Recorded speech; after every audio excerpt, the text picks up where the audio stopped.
These are two books I wrote about ghosts in Washington.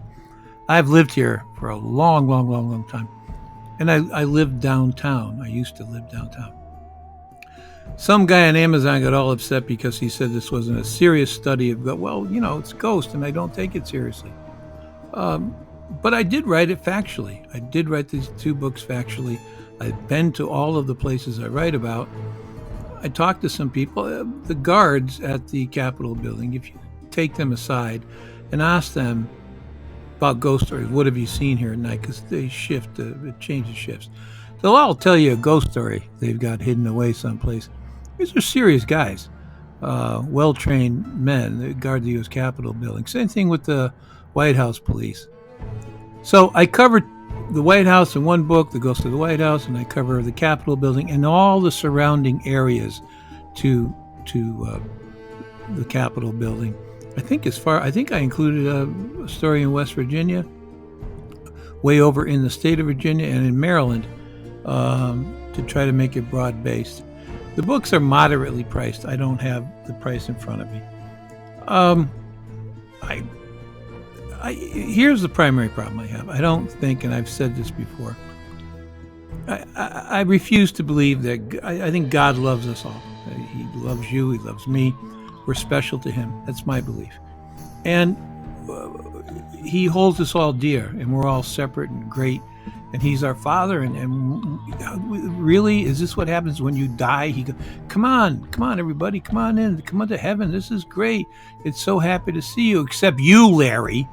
You know what you did. No, you stay down. No, Larry, stay down there in that White House and scare people. That God doesn't operate that way. But with that said, again, I wrote these books factually. I did some interviews. All of the stories I've taken either from newspapers of the day, current newspapers. They're old Washington ghost stories. And in some things I just simply explained. The Exorcist stairs in the movie The Exorcist, the long stairs that fall down.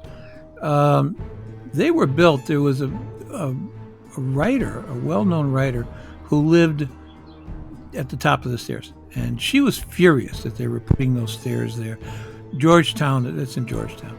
Georgetown people wanted to get what was then downtown for Georgetown. It's shifted now in Georgetown. And she wasn't a happy camper about that. The stairs themselves, it's the building. There's no house there. It was for many, many years the bus turnabout. And the buses would go in there and turn around, and then it was a big circle in there, in other words, and people could wait in there from the rain. And it was just a glorious building. And they would go over to Virginia. There was a false tale that black people had to get in the back of the bus at this turnabout as they went into Virginia. And no, that's not true. So while they had to do that in Northern Virginia, of course, in the state of Virginia, Northern Virginia really didn't have those black-white separation things, but I guess they did in the rest of Virginia. So that's not true. But anyway, there is no Exorcist house. As far as I know now, that is the Spanish military attaché office. And the author of The Exorcist was a student at Georgetown, and they have interdepartment mailmen. They have a student, they give him a job. He runs from one. This is before the internet, and they would run over with messages. So he had something he knew concerning an exorcism and all that, and so he took a side trip, sat on the stairs, the so-called exorcist stairs, and read the report and got a chill about the actual exorcism that had gone on. I'll cover that someday. It's pretty interesting stuff. And he read it and got scared, and many years later he wrote The Exorcist, and he used the stairs as the main player. So I put stuff like that in the book, a lot of interesting things. The White House, from what I understand, is just chock full of ghosts. Lincoln seems to be a popular figure. When Churchill was staying there, Lincoln knocked on his door. Churchill, being Churchill, was naked and opened the door anyway with one of his cigars. Lincoln said nothing, so he slammed the door. That's Churchill. The Carter family, Jimmy Carter family, religious folks, they reported a lot of eerie things. When you talk about Abe Lincoln, remember his wife had pretty serious mental health problems. I put this in the book.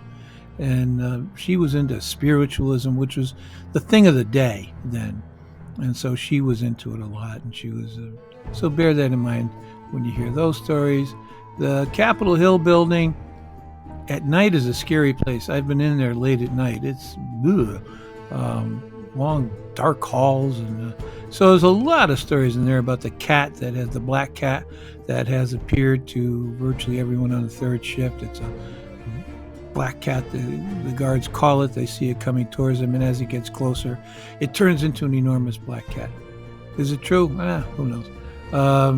So this sort of stories. One of the more interesting stories is when they were making the Capitol building.